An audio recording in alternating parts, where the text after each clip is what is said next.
should add myself to the screen, yeah. Good morning and welcome to healthylife.tv. My name's Paul Bursey.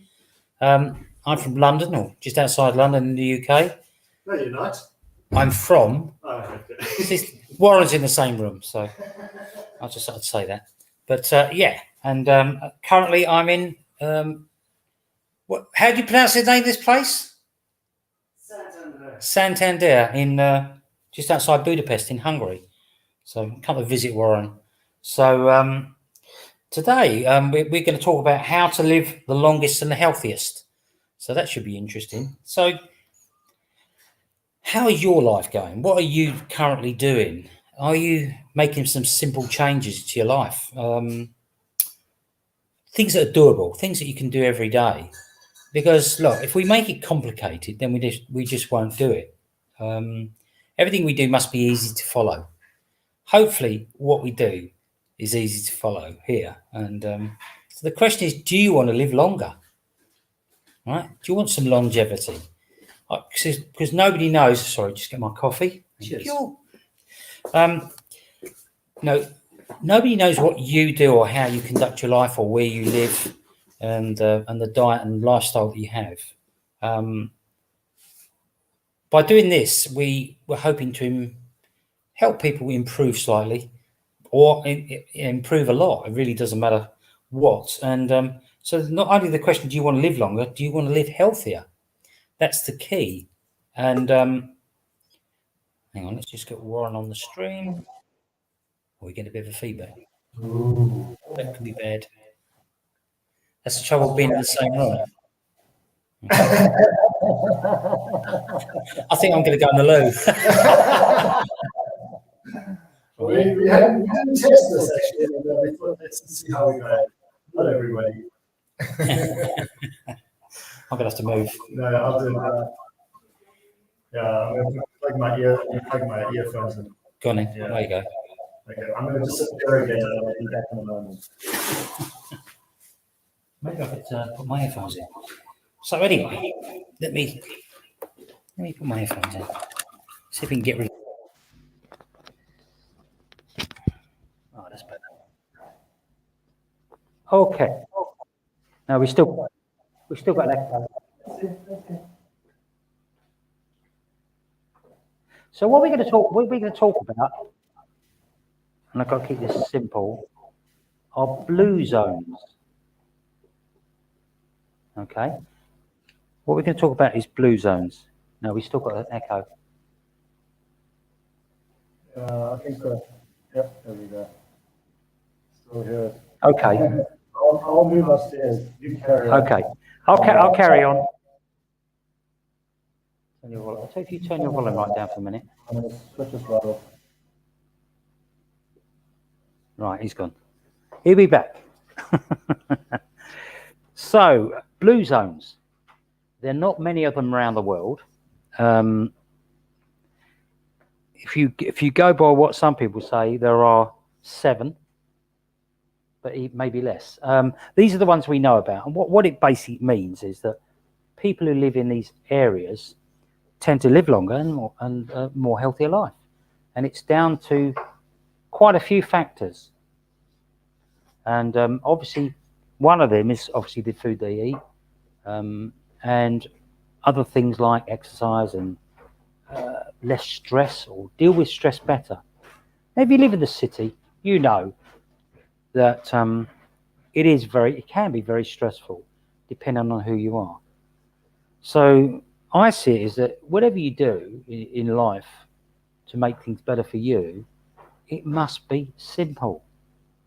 There's a lot of complication out there at the moment. You know what's going on in the world. We're not going to talk about that. Okay? So you need to bring things down. You bring the calmness down and the serenity and peace, and make sure that you're doing things that are extremely easy to do, easy to follow, and do it gradually. Don't do it all in one go because you won't stick with it.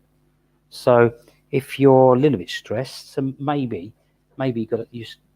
Yes, we can look at the diet, but maybe you need to just chill out a bit. You know, when you're working, you work, and when you're not, you don't. Now that sounds very, very simplistic, but a lot of people have this grey area where they, when they're out with their significant other or children, they're thinking about work, and when when they're at work, they're thinking about the family, and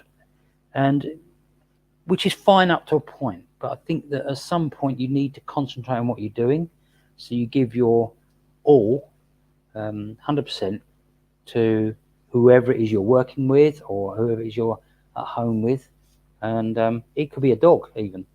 When you go out for a dog, you just pay the attention to the dog and make them happy at that particular time. Now that could be just for 10 minutes, 15 minutes, but let's talk about these blue zones. Okay, what happens is these people tend to live longer, and the ones we're going to talk about tend to live into the 90s and some into their hundreds. Let's get Warren back on. Hang on. Haven't seen you for a long time. How are we doing now? Still a bit of an echo, but it's okay. It's okay. So weird. I'm going to walk down the street. Warren, look, I'm going to hand it over to you for a second. Let me mute out, and you can talk for a minute, okay?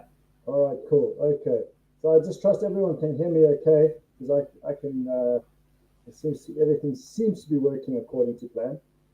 So as Paul was touching on, it's about lifestyle, these blue zones, and these different parts around the world, they're very few and far between. They have one in California. Just 1 second here. They have in Japan. Well, what's the so we look. I mean, if you think about this, if anybody is in touch with what's going on around the world, in different cultures and societies around the world, when you hear these places, you'll think to yourself, oh, that actually kind of makes sense, right? So, you've got, as I mentioned, California in the USA. You've got Costa Rica. There's Sardinia in Italy. There's Icaria in Greece, and then you've got Okinawa in Japan. Now, these societies have proven through data and science, this is not just guessing, but this is actually through research, that there's more people that live to be beyond 100 in these societies than anywhere else in the world. And very often they've got like a kind of, not exclusively, but typically the types of foods that they're eating are conducive around the world in these different zones.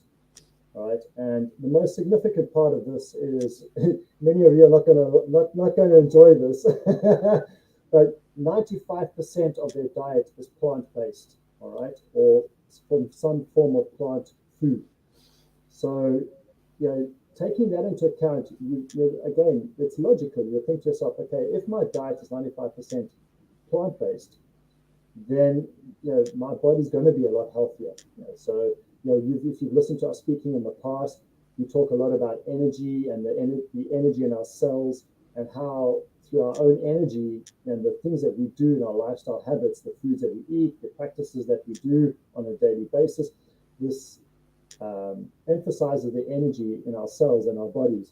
And plant-based foods, sources of food, is going to energize our system a lot more. So it means that our body's going to be more alive, as opposed to eating dead foods like meats and so forth like that, or processed foods in particular, and your sugary foods. These are dead energy foods, except for meat in some cases. Like in some sources of meat, it's beneficial for us to eat them. But as I mentioned, 95% of your food you want that to be coming from plant-based sources. So what are we talking about here? And the thing is that, again, some of these foods are found in all of these locations, but not eating all of the common denominator, let's put it that way. But you're looking at stuff like beans, for example. Beans should be a daily consumption, part of your daily food intake, okay? Looking at your greens, your things like sweet potatoes, yams, that kind of stuff, fruits, nuts and seeds on a daily basis. And or at the very least throughout the week you're eating them. Okay, so you're getting at least 3 times a week you're consuming those types of foods. So, and if you're talking about meats, you're looking at small quantities. Now, this is Paul, you can jump in because if you want, because we were talking about this last No. night. We were talking about this last night, and it's something that I heard for the very first time yesterday. Was something called the French paradox, and I actually want to talk about that at length in another call. And this is similar in line in the sense that if you think about what they're eating and how they eat, it's about enjoying the food. It's more about the enjoyment of the consumption of food as opposed to eating to count calories or on a diet because I need to restrict this, this, and this, and this. It's not so much about that, but it's more about how do they look at food and how do they appreciate the food that they're eating. And again, if you look at the communities from where the blue zones come from, Greece, Sardinia, Okinawa, Costa Rica, and California, the people are typically very jovial. They're enjoying life for every moment that they get, and it's as much about the mentality around food as it is about what they're consuming as well. So it's not really, it's not about restricting yourself and counting calories like I mentioned. It's more about how do I see food? Again, this is something that I mentioned at a wedding the other week. We were enjoying the desserts. So people are sitting at the table, they were like, they were sitting there and they were looking at the dessert, the little dessert bits.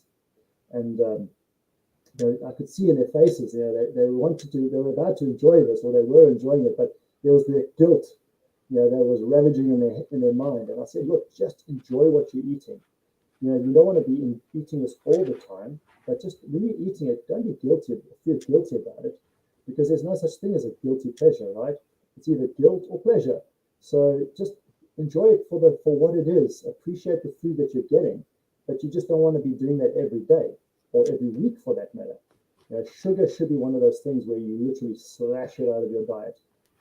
I'm not 100% disciplined with that myself. I can attest to that right now.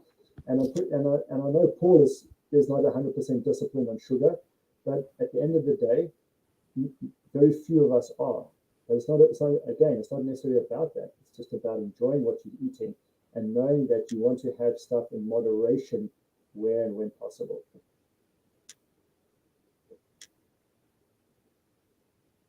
Shall I talk for a minute? Say something, or do you want me to carry on? I'll carry on because I've got notes of stuff to say, so I don't mind. I'll carry on if you want me to. No. I'll chip in. If you can just turn your volume down for a bit and then adapt as we go along. Look, the bottom line is what we're trying to avoid is chronic diseases. And in the current climate, as the way things are with processed food, is becoming more and more common in old age. All right, because we're not eating healthy enough.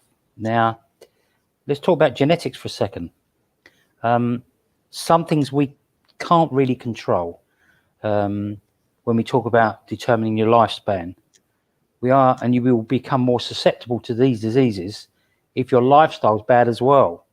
Okay, and with greater impact, obviously. Now, these few places around the world, the blue zones. I personally think you can create your own blue zone, but we'll talk about that in a little while. And basically, blue zones is a non-scientific term, and we talked about these geographical regions around the world, but they are home to some of the world's oldest people. So really, if we want to live longer, we should listen to what they've got to say. And it's funny, there are similarities between them all. However, some of them do different things. As in Icaria in Greece, which is an island, they basically live on a Mediterranean-rich diet: olive oil, red wine, and homegrown vegetables. Okay, so I think I could live with that. I don't have a problem with that. If you're talking about the place in Sardinia, where some of the oldest men live, it's a mountainous region, and they typically work on farms and drink lots of red wine. Now, I like that one. I don't particularly want to work too hard now, but I don't mind climbing a few little mountains here and there. But the thing is, you see, that they're at it all day long. We in the West are basically lazy, or most people are basically lazy, and that's half the problem. If you go on to a place like Japan in Okinawa,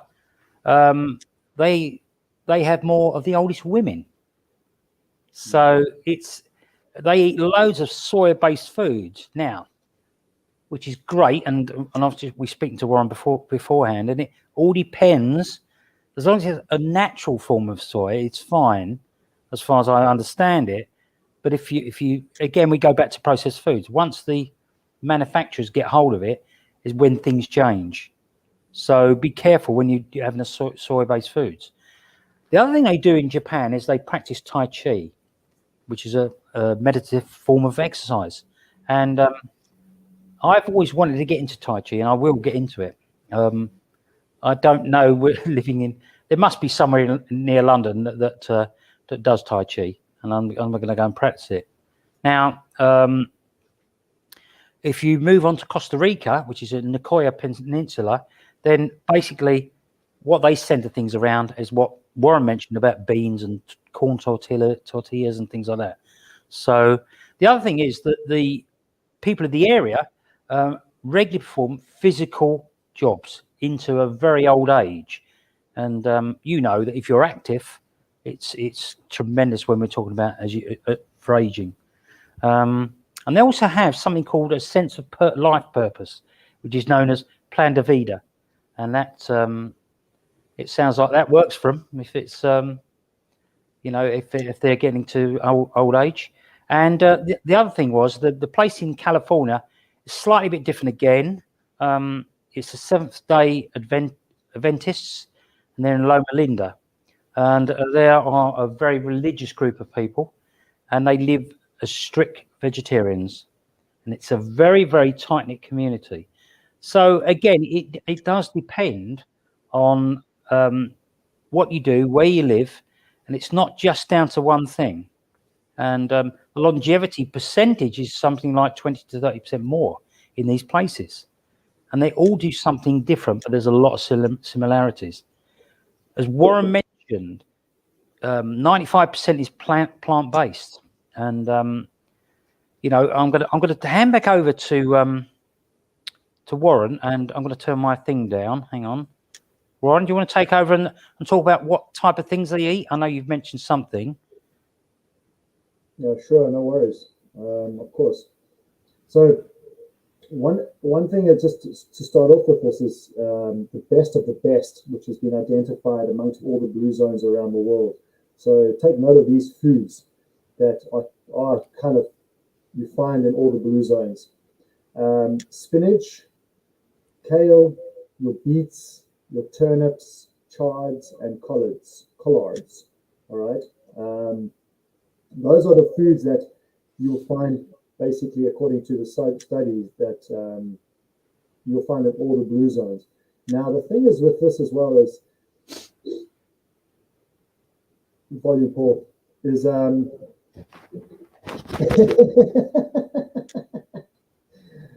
is that you want to find a local source where you can find seasonal foods, vegetables, fruits, that kind of stuff. All right, where it's grown by local farmers, and the same goes for meats as well. You know, if you have like family-owned farms, that kind of stuff, where you're finding your meat sources from, whether that be pork or lamb or chicken. Your turkey and beef are not common in blue zones. They're very seldom is turkey and beef eaten. But then again, so is the meat in general, like I touched on. Again, you want to just make sure that you're getting from local source farms where possible and where pesticides and stuff like that are used at a minimum. One thing that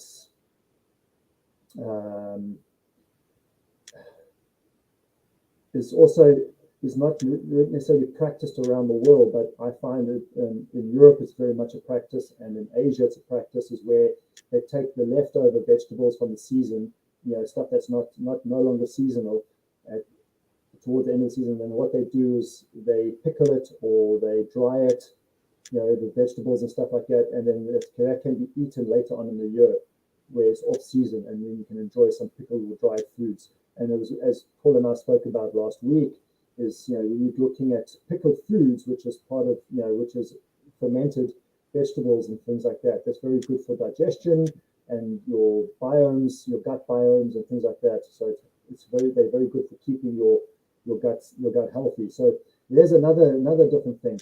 But what interesting point here is that in Ikaria in Greece, they have more than 75 varieties of edible greens that they say grow like weeds, basically. And then many of them contain more than 10 times the polyphenols that you'll find in a bottle of red wine. So polyphenols are very high potency antioxidants. We have we talk about polyphenols or antioxidants quite frequently. That's a huge factor as well, because if your food that you're eating is that high in polyphenol, well then you're on a winning wicket already. And it's just an interesting fact there. And then studies have also found that middle-aged people, us, okay, who consume the equivalent of a cup of cooked greens daily, were half as likely to die in the next 4 years as opposed to those who ate no greens. Okay. Researchers also found that those who eat a quarter pound of fruit daily, which is approximately like an apple, okay, were 60% less likely to die during the next 4 years than those who didn't. So it doesn't take much. If you eat a cup of greens a day and an apple a day, and as the old adage says, an apple a day keeps the doctor away, right? So there was something in that, I guess. But if that's all, it doesn't take a lot. You just need to find. So it's not so much about the quantity as much. It's more about the quality of what you're buying. This is the key, the quality, because also very often when you buy vegetables and fruits these days from industrial factories, okay, industrial farms, what they're essentially doing is very often, not always, but it's becoming more and more of a common practice these days when they're injecting nitrogen into the soil, okay, and that makes them grow bigger and faster, but you're not getting quantity or quality nutrients in those vegetables or fruits. You're getting more carbohydrates. So there's a quandary there, or not quandary, but there's a dichotomy there. You're stuck between a rock and a hard place. I want to eat healthy, clean foods, but it's just full of carbohydrates rather than actual nutrients. So people are still getting fatter in some cases, but they're still eating clean foods. So it's about the source of where you're getting your food. So it's not easy for the majority of us. We don't necessarily have easy access to farms and things like this to go get our foods. But if you just put some due diligence into it and some of your own research, and maybe if you have to drive once a week to a farm stall somewhere, farm market somewhere, and go buy and stock up for yourself, you're going to save yourself some money in the long run, and you're also going to improve your health. Okay, so it's also another one is researchers found that middle-aged people that consumed approximately 6 tablespoons of olive oil daily, they also seem to cut their risk of dying by half. Okay, so that could prolong your life as well. And if you look at these people, you touched on it, Paul, is about the aging, and very often in the Western societies, the moment we age, our responsibilities and our activities diminish significantly. So often I see it happen around me where elderly people, they have fewer and fewer responsibilities, whereas in many of these communities, these environments, like in Greece and Sardinia and Okinawa and Costa Rica, the elderly people are just as active as they were when they were young, if not more so in many cases, because they're looking after the communities, or they're on the farms and they're active and they're doing stuff. So they have a lot of responsibilities, because the moment we take responsibilities away from ourselves, we start to slow down, and therefore we age a lot quicker. So you want to make sure that, again, keep yourself active and responsible. Do things for yourself that are going to prolong your life. It doesn't necessarily mean you have to change everything today, but just one step at a time, slowly but surely, over time, these habits will become, they will become habits, or these activities will become habits, and it will become part and parcel of your life. And before you know it, bada bing, bada boom, you're looking 10 years younger, you're feeling like you're 21 again, okay? So who knows, it might just happen. So how to do this, okay? So here's some practical steps for you to take on board for yourself and see if you can implement them and how it starts to change your life, perhaps, if that's something that you want to do at the end of the day. So keep your favorite fruits and vegetables at hand. Keep them there regularly. Don't try to start eating stuff that you don't like Brussels sprouts, for example. Okay, don't start eating that if it's not something that you enjoy. Keep stuff that you enjoy eating, all right, or you can at the very least, tolerate. Okay, because then you can always cook them into dishes that are tasty. So, for example, not everybody likes spinach, but if you eat spinach in certain dishes, you don't even realize you're eating the spinach. You with me? Same with cauliflower and broccoli and stuff like that. Not everybody enjoys eating broccoli, but if they put it into certain dishes, you don't really even realize it's there because you don't necessarily taste the broccoli. The flavor's there, but you don't taste that broccoli per se. So keep them in your hand and keep them on the table if you can. Keep them somewhere where they're visible so the kids can be eating, snacking on vegetables and fruits, carrot slices, apple slices, whatever, orange segments. Keep them readily available so that they're there to be snacked on rather than going for the crisps or the tortillas or the bread and things like that, okay? And frozen is okay too. So if you have frozen fruits, for example, that's okay. And very often they have more nutrients than the fresh stuff because they're flash frozen straight after they picked off the trees and the shrubs or wherever they picked off from. And then they flash frozen, and that means that the nutrients are kept within that fruit or that vegetable a lot longer because once the processing takes so long and they're exposed to so much light after they've been picked that a lot of the nutrients are diminished within those fruits and vegetables. And you're already thinking, if you're thinking about the fact that before they even picked, they already had less nutrients than they had, say, 20, 30, 40, 50 years ago. So you're already at a disadvantage. So therefore, frozen is sometimes better than fresh, okay, in terms of nutrient density.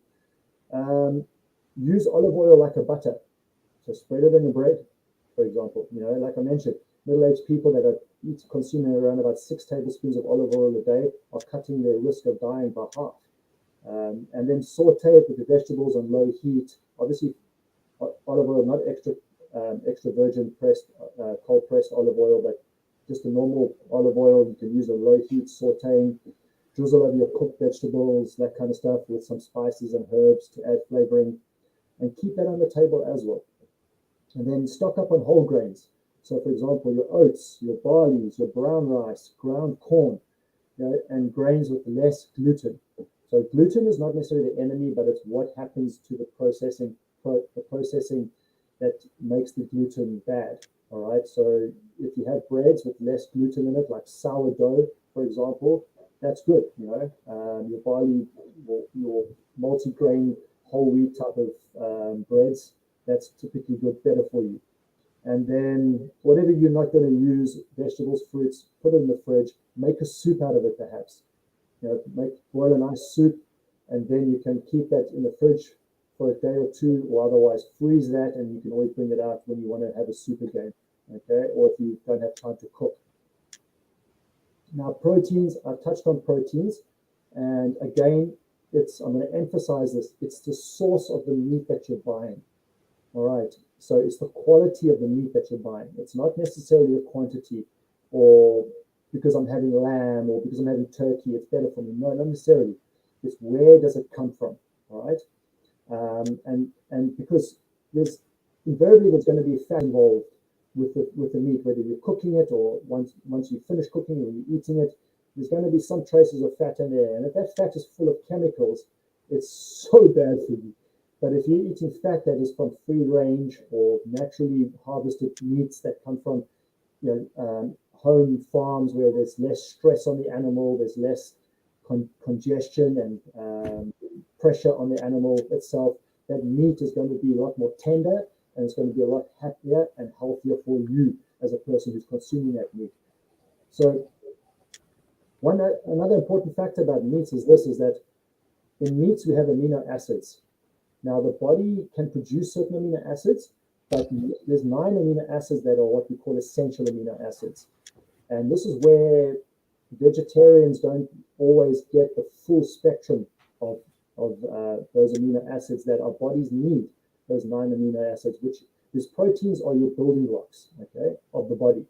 So it's important, again, that if you can't find those full spectrum of 21 amino acids, then you want to, in your vegetables and stuff, then you want to consider consuming either meat or eggs, because they will provide those 9 essential amino acids for you. And again, eggs, you want to make sure that it's a quality egg. It's not your cheap variety egg. It needs to be a higher grade quality egg. Otherwise, it's going to be really bad fat in your body. And also, it's small amounts. So, for example, like let's say you're having lamb or pork. That's the other one. I forgot the word. So let's say you're having lamb or pork. You want to slice it to the size of a deck of cards. Paul's got a deck of cards next to him there. So if you can show, but deck of cards, that's how much meat you want to have. If it's chicken, you're looking at maybe half a chicken breast or a chicken leg. There's no need to have more than that in a single serving. Okay, because also the body can only absorb and digest X amount of grams of protein per serving. So there's no point in loading up on protein in one serving, because your body's just not going to absorb enough of that, okay, or all of that. So that's how much meat you need to be having if you're going to be eating meat in one serving. And then you want to be maybe having meat twice a week. You know, Paul knows I believe in this strongly. I look back to how we were, you know, many of the foods that we eat today were only introduced to our diet 8 to 10,000 years ago. You know, the grains, for example, the various grains that we eat today were only introduced and developed 8 to 10,000 years ago. So it's not that our bodies have adapted to these foods over millennia. It's quite a short period of time in which our bodies have been consuming these foods. So some of them you do want to consume on a sparse basis, sparsely, twice, 2 times a week. And if you look at how the ancients lived, they only ate meat once or twice a week. You know, and that was enough for them to sustain them, and they were a lot more active than we are today. So, and even for those that go to the gym and are wanting to pack on muscle and stuff like that, you really don't need to consume that much meat. You don't. Okay, you can get sufficient protein, quality protein from other sources that are readily available, that will provide for your body what you need, and the fats included, you know, than having to pack up. I mean, I remember there was a time when I was eating 2 chicken breasts in a meal. And I think to myself, no, if I knew then, you know, this was the advice that I was given by a bodybuilder. You know, eat 2 chicken breasts per meal. And I'm like, oh, after the 3 meals a day of eating 6 chicken breasts, I was clocking all day, you know, the feathers were coming out of me. But one thing is that, again, that's common in the blue zones is no beef, no turkey. Okay. Or at the very least, on this very seldom, like celebratory occasion, perhaps, that kind of stuff. What else? And fish is fine. Fish is good. So again, if you can get good quality, clean sources of fish is good for you.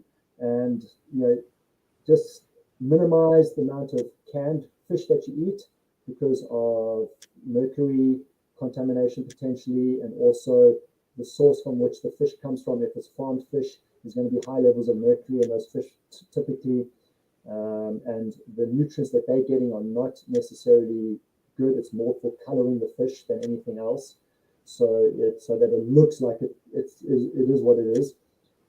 So if you can get good quality, if you live by the ocean, you know, and you can get wild caught fish, fantastic. You're on a winning wicket there.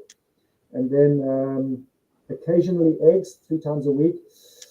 That for me, yeah, I like my eggs pretty much almost every day, but you know, according to them, no more than 3 times a week, or 3 a week, I should say, 3 a week. Diminished dairy, so cheeses perhaps. Milk is not compatible to us. Any animal milk is not compatible to us again. Animal milk is something that was introduced into our diet 8 to 10,000 years ago. It's not something that is designed for us other than human milk. The closest is sheep or goat's milk, the closest in terms of compatibility to human milk, but you don't want to be drinking animal milk typically. It's really not that beneficial for you. There are beneficial components to it, like calcium and things like that. But the thing is that most of us are lactose intolerant in any case. You just don't necessarily realize it. So you just want to be, if you're going to drink milk, or you're gonna have some form of cheese if you can. Aged cheeses are good because it's got fully loaded with probiotics and good biomes for the gut. And that is, this is part of the French paradox, by the way, is the cheeses. They love their cheeses, the French, right? But they eat a lot of aged cheeses, which is much more beneficial for you. This is packed in bacteria, which is better for your gut and helps with digestion, amongst other things. So, but diminished dairy products when possible. Rather drink rice milk, oats milk, that kind of stuff, okay? Or even coconut milk. A daily dose of beans, at least half a cup of beans daily. Take sugar out of the equation as much as you possibly can. Slash it out of your diet, if and when possible. All right, I realize that many people that might be watching this could be addicted to sugar, and sugar is more addictive than cocaine. And there's a reason for that. Okay, so stay away from sugar. Snack on nuts and seeds. Like Paul and I, we had breakfast for the first time today. Actually, I was going to touch on this as a side note. Paul and I have known each other for close on 3 years now. We do business together. We're doing this podcast for I don't know how many episodes. And yesterday was the first time we actually met each other in person and shook hands and gave each other a hug. And I think I just wanted to bring that up because I think it's just indicative of the modern day society and how you can build friendships online, like in the old days with the pen pals. But yeah, so I showed Paul today what I have for breakfast, and for me, breakfast every day includes nuts and seeds. So if you can have 2 handfuls of nuts a day, that's good. I mentioned bread, so sourdough or 100% whole wheat breads, that kind of stuff. So, and then eat foods that are recognizable. Now, if your grandparents or great-grandparents can recognize it, depending on your age, if they can recognize it, it's a good food to eat. You want to be able to see what you're eating and know that, identify what it is. So your super blue foods, just quickly, and then I'll finish up, I'll hand it over to Paul. Beans, your greens, sweet potatoes, nuts, olive oils, oats, barley, fruits, green or herbal teas, and turmeric for the anti-inflammatory benefits, amongst other things. And then blue zone rules on beverages. So this is how they typically look at beverages. Coffee in the morning, just past morning. So I've given myself an allowance for my second cup for the day. Okay.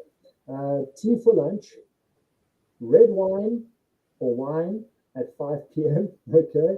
And then water throughout the day. And then they stay away from soda drinks and any of those carbonated or sugary beverages. Okay. Unless maybe, of course, it's freshly squeezed fresh juice, but otherwise water all day long, coffee in the morning, tea for lunch, wine at 5 p.m. and then that's it. You're done. Simple as. Shall I come in and have a little chat for a minute? You don't need to after listening to you, of course, but however, yeah, there's just a couple of things, and I don't know if you might have mentioned it, you may not.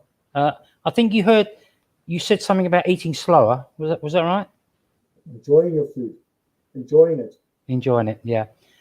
And part of the reason is because the hormones that make you feel full don't kick in for about 20 minutes.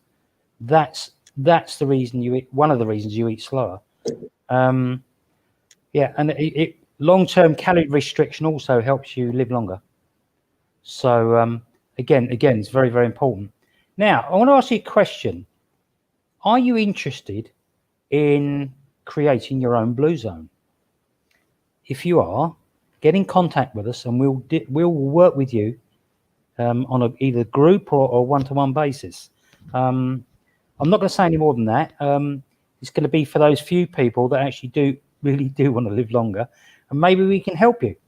Can't guarantee anything, but we'll talk about it and see where it takes us. And the bottom line is what we're hoping for is this: by sort of creating your own blue zone, you'll be reducing weight, your blood pressure should go down, your cholesterol, the wrong type of cholesterol, will be reduced, and we obviously, one thing we haven't spoken about on this call, as far as I know, because I can't hear it 100%, was about fasting, which is very beneficial for health.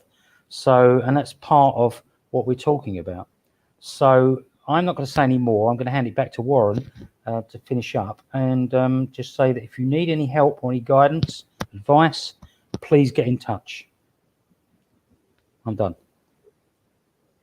Yeah, I just want to add to what you finished off with there. And look, there's a lot of information that we've shared over the last 40 minutes. Okay.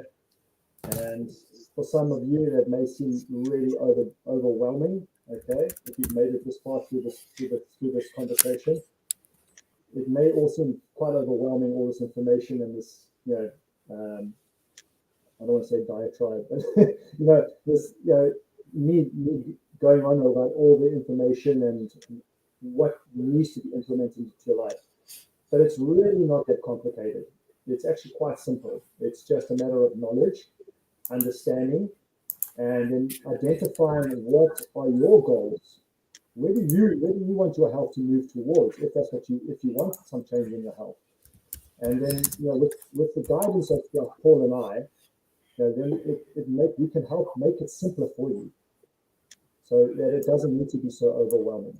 Now, I'm not saying it is necessary, but some of you may be thinking that. And for those of you that are, and for those of you that think that you've got it all done, all right, I'd be interested to know, what are you implementing into your life today that makes you think that you are living your own blue zone? Because I'd be interested to know exactly how you're doing it, because I'm sure that there's not one method to doing this. It's just a matter of identifying what works best for each individual, and that's what we try to do. We try to help each individual make it simpler for themselves based on their own lifestyle. That's already existing. All right. So reach out to us, because you need to, and there's with us there's never any commitment as such until such a time that we choose or you decide to make a commitment for yourself. But by reaching out to us, you're just going to get a conversation and somebody that cares enough to want to hear what your perspective is. So reach out to us. And for the rest of the week, have fun. You and I are going to be spending some quality time. I'll be taking him around Budapest and some other parts of the local area where we live, and he'll be experiencing some exciting new foods at the same time.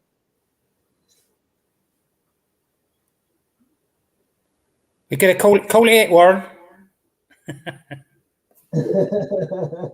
All right, and until next week, folks, make sure you enjoy your food. Appreciate what you've got in front of you on the table, on your plate. Take your time eating it. Try not to rush what you're eating.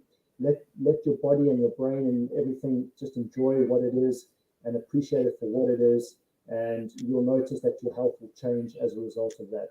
And we look forward to your feedback. We look forward to seeing you sharing this information with other people, because we know more people need to see and hear this information. And until next week, stay safe, have fun, and enjoy life. See you all later. Have a good day.